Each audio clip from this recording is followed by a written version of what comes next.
Hello students, myself engineer Harman Shaikh हूँ और ये आपका बॉम का लेक्चर है।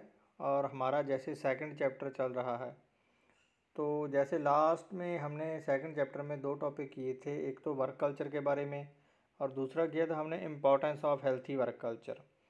और आज हमारे पास नेक्स्ट दो टॉपिक है।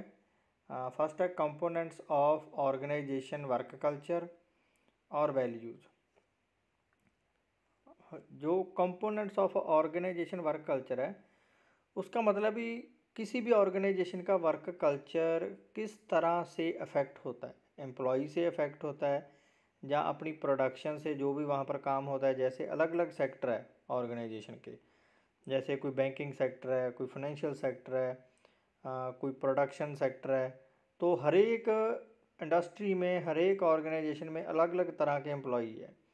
तो फिर हर एक का जो वर्क कल्चर है वो डिफरेंट है, डिफरेंट रूल्स है, एक दूसरे के साथ मेल नहीं खाते रूल्स वो। तो हर एक पॉइंट ऑफ व्यू से हम कह सकते हैं कि जो ऑर्गेनाइजेशन का वर्क कल्चर है किसी ना किसी तरह अफेक्टेड होता है। तो आज हम उसके जो कंपोनेंट्स हैं उसको डिस्कस करेंगे। फर्स्ट हमारे पास है जैसे thought process of employees. Thought process of employees का मतलब है भी किसी भी ऑर्गेनाइजेशन में एम्प्लॉय काम करेंगे, एम्प्लॉय के बिना तो काम होगा ही नहीं। ऑर्गेनाइजेशन अपने गोल्स कैसे पूरे करेगी, अपने ऑब्जेक्टिव्स कैसे पूरे करेगी। तो फिर एम्प्लॉय का जो वर्क कल्चर है, जहाँ पर उसने काम करना है, उसे आज़ादी होनी चाहिए।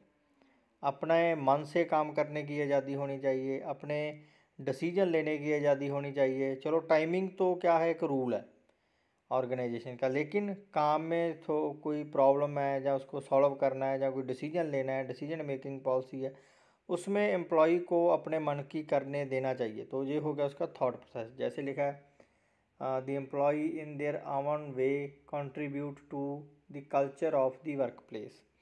ठीक है, मतलब अपने मन से अपने काम में कंट्रीब्यूट कर सकता है। तो ये डिपेंड करता है the attitudes, mentality, perceptions and even the thought process of employee affect the organization culture. तो नेक्स्ट पॉइंट है हमारे पास द जेंडर ऑफ एम्प्लॉय। कोई भी ऑर्गेनाइजेशन है उसमें ऐसा तो नहीं सिर्फ आदमी काम करेंगे, फीमेल्स भी काम करेंगी।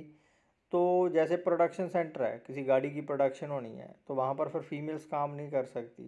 तो फिर फीमेल्स कहाँ पर है, ऑफिस वर्क में है, कंप्यूटर पे है या कॉलिंग पे है। मतलब जो मेल आदमी काम करेगा, मेल जब काम करेगा तो वो स्टैंड भी रह सकता है, खड़ा भी रह सकता है, ज़्यादा भारी काम भी कर सकता है, लेकिन फीमेल्स ऐसे नहीं कर सकती।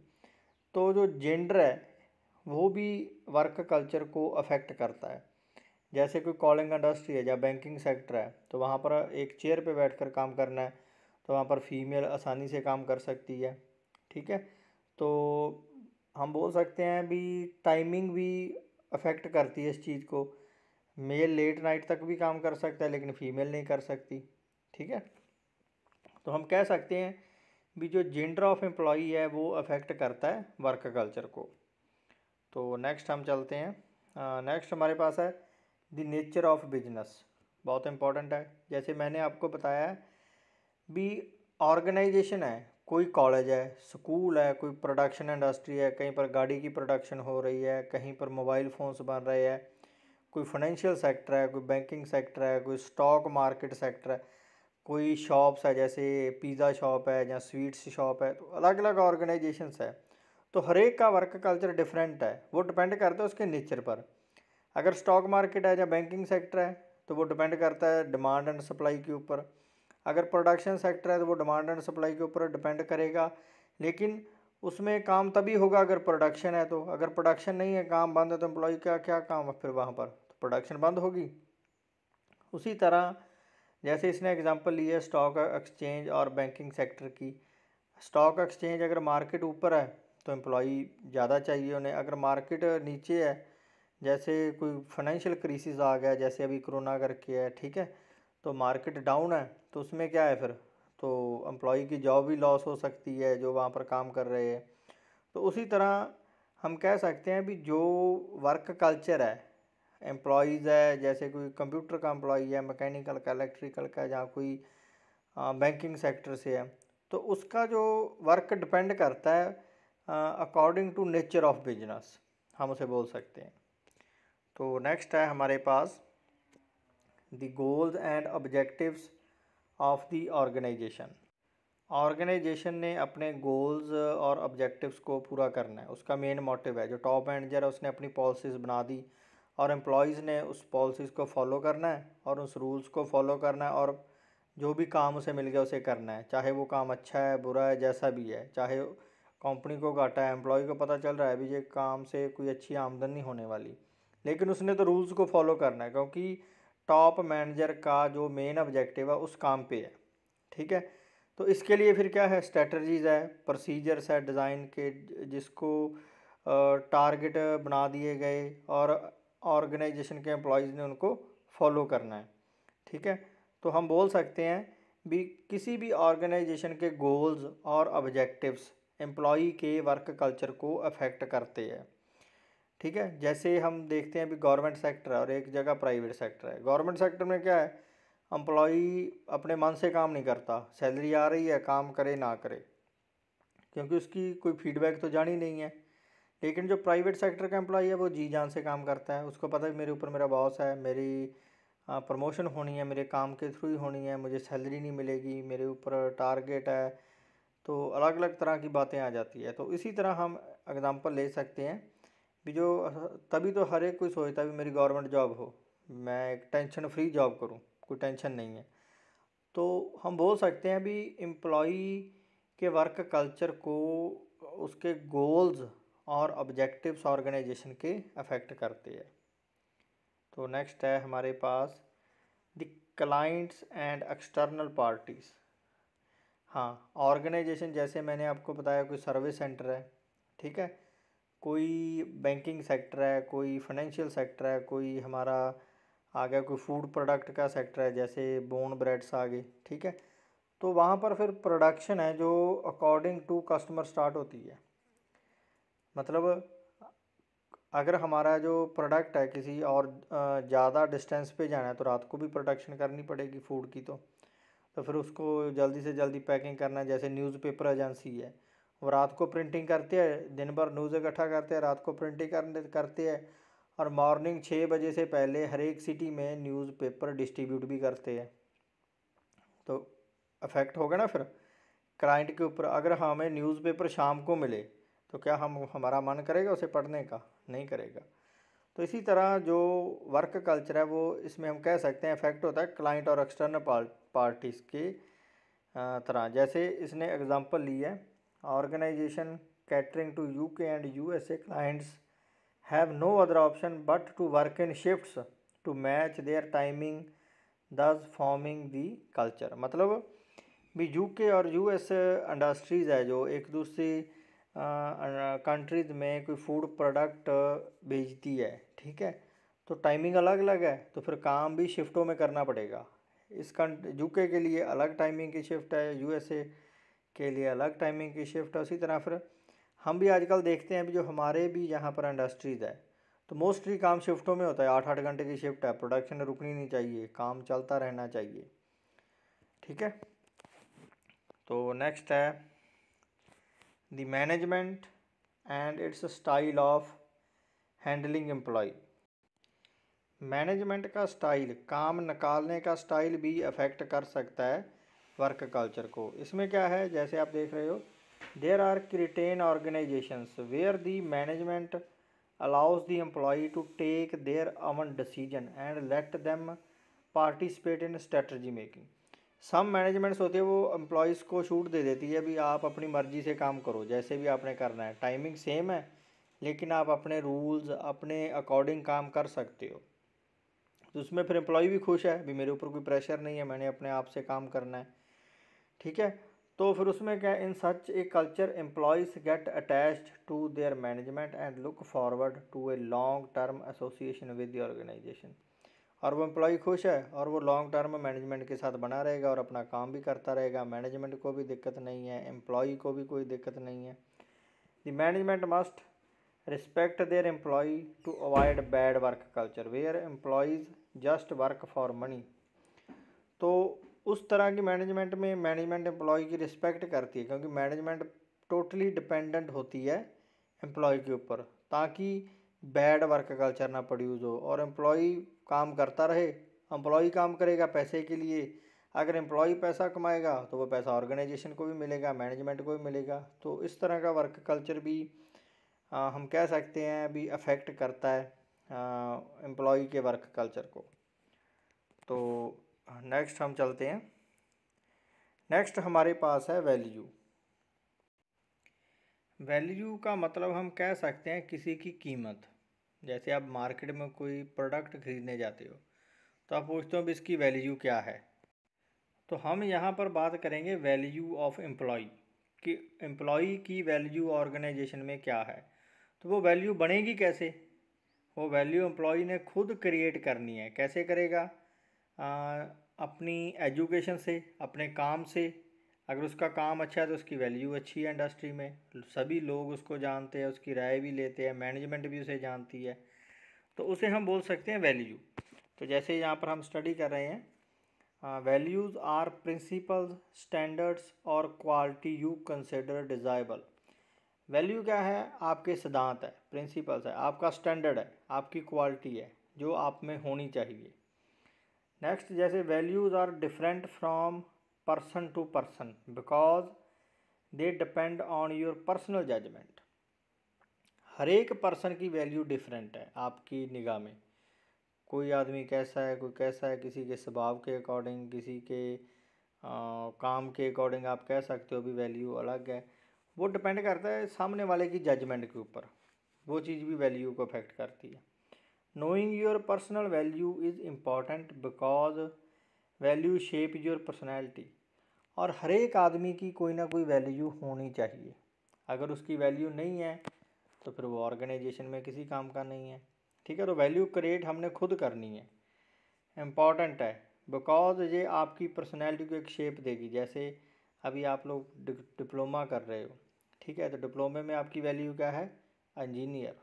आप एक इंजीनियर बनने जा रहे हो तो वो आपकी एक वैल्यू है। कल को आप इंडस्ट्री में काम करोगे, अगर आप अच्छे अपने मन से काम करोगे, आपने अपनी वैल्यू क्रिएट कर ली, तो आपके नाम के आगे इंजीनियर लगेगा, नहीं तो कोई नहीं आपको पहचानेगा। सोसाइटी में भी आपका नाम होगा इंजीनियर राम कुमार इंजीनियर, जो भी, ठीक है। लेकिन अगर आपने कोई अच्छा काम किया ही नहीं तो आपकी कोई वैल्यू नहीं है। तो नेक्स्ट हम चलते हैं। जैसे your relationship, behaviour, choice, personal identities are all affected by your value. अगर आपकी सोसाइटी में वैल्यू है तो आपके रिलेशनशिप्स, आपका बिहेवियर, वैल्यू के अकॉर्डिंग आदमी के स्वभाव में भी चेंज आ जाता है, आपकी चॉइस में भी चेंज आएगा। आज आप स्टूडेंट हो, कल को आप जब जॉब पे लग जाओगे, आपकी जेब में पैसा होगा तो आपकी चॉइस बढ़ जाएगी, आप कोई एक्सपेंसिव चीज़ भी खरीद सकते हो। और पर्सनल आइडेंटिटी भी बन जाएगी आपकी। इंजीनियर आपके नाम के आगे लग जाएगा, घर के बाहर नेम प्लेट लगा सकते हो। तो वो चीज़ भी आपकी वैल्यू को अफेक्ट करेगी। तो नेक्स्ट हमारे पास सम पॉइंट्स है जिसे हम बोलेंगे करेक्टरिस्टिक्स ऑफ वैल्यू। करेक्टरिस्टिक्स में हम स्टडी करते हैं, values help in evaluating any decision with intelligence and confidence. अगर आपकी ऑर्गेनाइजेशन में वैल्यू है तो आप इंटेलिजेंट हो, कोई भी डिसीजन ले सकते हो, इंस्टेंटली ले सकते हो, और आपका डिसीजन फॉलो भी किया जाएगा। जैसे कोई लोअर लेवल का वर्कर है, उसने जो डिसीजन ले लिया, क्या वो टॉप लेवल मैनेजमेंट मानेगी? नहीं। लेकिन अगर टॉप लेवल मैनेजमेंट के किसी भी मैनेजर ने डिसीजन लिया तो सभी को मानना पड़ेगा। क्यों? क्योंकि उसकी वैल्यू है। उसकी वैल्यू क्या है? मैनेजर। वो मैनेजर है। कैसे बना? अपने एक्सपीरियंस से बना, अपनी स्टडी से बना, अपने तजर्बे से बना वो। Next, value help in making the necessary decisions about goals, priorities and necessities. और वैल्यू हेल्प करती है डिसीजन लेने में। किसका डिसीजन? गोल्स, जो ऑर्गेनाइजेशन के गोल सेट करने हैं, प्रायोरिटीज़ देनी है, किसको देनी है, क्या नेसेसरी चीज़ें क्या है हमारे लिए। ज़रूरी नहीं वैल्यू आपकी किसी ऑर्गेनाइजेशन में होनी चाहिए, वैल्यू आपके घर में भी हो सकती है, आपका डिसीजन लेने में, आपने घर को कैसे चलाना है, ठीक है। Next, value work as guiding principle in life. और किसी भी आदमी की वैल्यू उसको लाइफ टाइम के लिए चलाती है। कैसे? मतलब उसके वो दूसरों के लिए एक मोटिवेटेड बन जाता है, ठीक है। और ख़ुद के लिए भी एक मोटिवेट है, भाई मैं ये हूँ, मैंने इतनी स्टडी की है, मेरे पास इस काम का तजुर्बा है, तो मैं ये काम भी कर सकता हूँ, ऐसे मन में ख्याल आ जाते हैं। Value provide standard of morality, दूसरों के लिए मॉरल बन जाता है आदमी। वैल्यूज़ आर रिलेटिंग परमानेंट, जो वैल्यू है वो परमानेंट, ऐसा नहीं भी आज आपकी वैल्यू है 10 दिन के लिए तो बाद में कोई नहीं पूछेगा, नहीं, आपके पास काम का तजुर्बा है, आपके पास स्टडी है, तो आपकी वैल्यू लाइफ टाइम के लिए है। नेक्स्ट है इम्पोर्टेंस ऑफ वैल्यूज़, इसके सम पॉइंट्स है हमारे पास जिसको हम डिस्कस करेंगे। जैसे फर्स्ट है values help in bringing coordination among the peoples, अगर आपकी वैल्यू है तो आप दूसरे लोगों के साथ कोऑर्डिनेट कर सकते हो, मिल सकते हो, आपका दायरा बढ़ेगा, दोस्त बढ़ेंगे आपके, वो डिपेंड करता है वैल्यू के ऊपर। Value influence the behaviour and attitude, और जब आदमी की वैल्यू बढ़ जाती है, वो मैनेजर बन गया, तो वो दूसरों के प्रति उसका एटीट्यूड भी बढ़ गया, उसका बिहेवियर में भी चेंज आ गया, तो वो वैल्यू उस चीज़ को भी अफेक्ट करती है। Value help in providing the code of conduct to the business, कोई मैनेजर है, मैनेजर बन गया, ठीक है, तो उसकी वैल्यू बिजनेस को अफेक्ट करेगी, क्योंकि वो इंडस्ट्री के लिए एक कोड है, उसने डिसीजन लेना है, पॉलिसीज़ बनानी है, डिज़ाइन बनाने हैं, ऑर्गेनाइजेशन के गोल को अचीव करने के लिए जो पॉलिसीज़ बनेगी। Value help employ in better decision making better कर सकते हो, अगर आपकी वैल्यू है, दूसरे लोग भी आपको फॉलो करेंगे आपके डिसीजन को। Values are string motivators for the employ, value, अगर आपकी वैल्यू है तो आप दूसरे एम्प्लॉयज़ के लिए एक मोटिवेटर बन सकते हो, उनके लीडर बन सकते हो।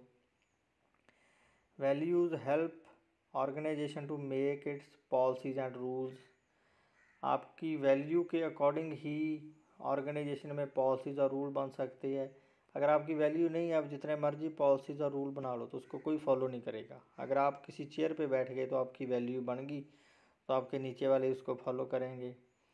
Value help an individual to get more job satisfaction, किसी आदमी की वैल्यू ही डिसाइड करती है वो आदमी अपनी जॉब से सेटिस्फाइड है या नहीं है। Value help in achieving goals and objectives, अगर ऑर्गेनाइजेशन भी एम्प्लॉय को वैल्यू देती है, वर्कर को वैल्यू देती है, तो ही उसके गोल्स और ऑब्जेक्टिव अचीव होंगे। वैल्यू ज़रूरी नहीं किसी को पैसे के साथ ही देनी है, उसको पोजीशन के साथ भी देनी है, और उसको अच्छा करने, काम करने के थ्रू उसको प्रमोशन देने से भी देनी है, ठीक है। तो values are essential to understand the attitude, किसी भी आदमी की वैल्यू ज़रूरी है उसका एटीट्यूड समझने के लिए। एटीट्यूड क्या है, उसकी मेंटल एबिलिटी है, जिसको हम आगे डिस्कस भी करेंगे। Value affect decision and solution to various problems, और वैल्यू ही डिसाइड करती है भी कौन आदमी, कैसा आदमी इस प्रॉब्लम का सल्यूशन कर सकता है। तो लोगों को फिर पता चल जाता है भी हमारे इर्द गिर्द ऐसा आदमी है, उसकी ये वैल्यू है। वैल्यू मतलब उसके पास इसका सल्यूशन है, वो इस मशीन को ठीक कर सकता है, इस प्रोडक्शन को अच्छे से कर सकता है, तो लोग फिर उसको पॉइंट ऑफ व्यू से देखते हैं, ठीक है। तो हम कह सकते हैं कि जो वैल्यू है वो आपने खुद बनानी है, अपनी स्टडी से बनानी है, अपने काम से बनानी है, अपने तजुर्बे से बनानी है। अगर आप मोटिवेटेड हो और आप में एटीट्यूड है काम के प्रति, तो आपकी वैल्यू है, आप अपनी वैल्यू क्रिएट कर सकते हो। अगर आपने काम के ऊपर ध्यान ही नहीं दिया, ध्यान केंद्रित नहीं किया काम के ऊपर, तो आप अपनी वैल्यू क्रिएट नहीं कर सकते। तो ये एक इम्पॉर्टेंट है आपकी लाइफ के लिए भी कि आपने अपनी जो वैल्यू क्रिएट करनी है। तो thanks to all of you, आज का हमारा ये लेक्चर यहाँ पर समाप्त होता है।